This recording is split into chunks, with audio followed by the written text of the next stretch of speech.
Press club లో ఎంతమంది ఉన్నారు, నిజంగా ఎంతమంది జెన్యూన్, ఎంతమంది కాదు అని చెప్పేసి అంటే దాన్ని కూడా బయట పెట్టరు. ఏ పేరులో కూడా లిస్ట్ లో పెట్టరు. ఎంతమంది ఉన్నారో అది బయటికి రాదు, ఏది రాదు. అప్లికేషన్ ఏమైనా ఇచ్చుకుంటే కూడా చించి అవతల పడేస్తారు. ఇదేంటి అదేంటి అంటే దానికి సమాధానం ఉండదు.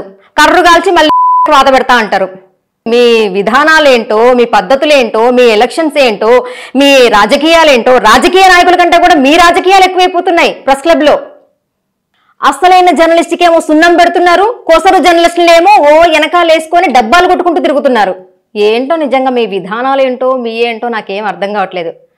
నంబూద్రి సార్ అన్నది నిజమే కదా సార్?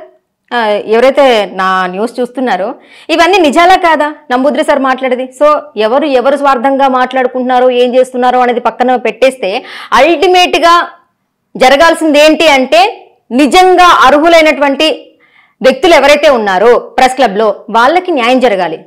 కానీ ఎక్కడనో మందలుగా తీసుకొచ్చేసని వాళ్ళకి అక్రిడేషన్స్ అంగట్లో సరుకులాగా అమ్మేస్తూ ఇచ్చేస్తూ కొంతమంది కూర్చుంటారు. ఇక జెన్యూన్ గా వర్క్ చేసే వాళ్ళు కొంతమంది ఉన్నారు, నేను వాళ్ళని ఏమీ అనట్లేదు. నిజంగా మన సీఎం రేవంత్ రెడ్డి సార్ చాలా అద్భుతంగా స్పీచ్ ఇచ్చిండ్రు.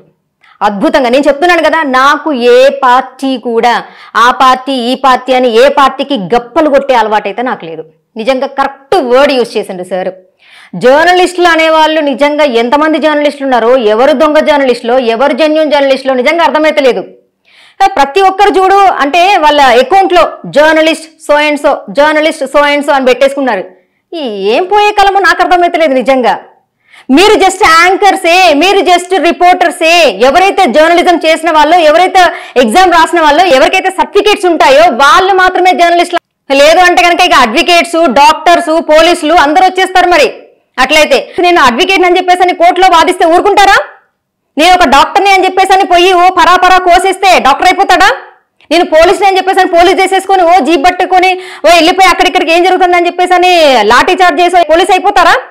దౌర్భాగ్యం ఏంటో ప్రతి ఒక్కరు జర్నలిస్టే, జర్నలిస్ట్ అని చెప్పేసి పెట్టేసుకున్నా. నాకైతే నిజంగా రేవంత్ రెడ్డి సార్ మాట్లాడింది 100కి 1000% కరెక్ట్ మాట్లాడిండ్రు.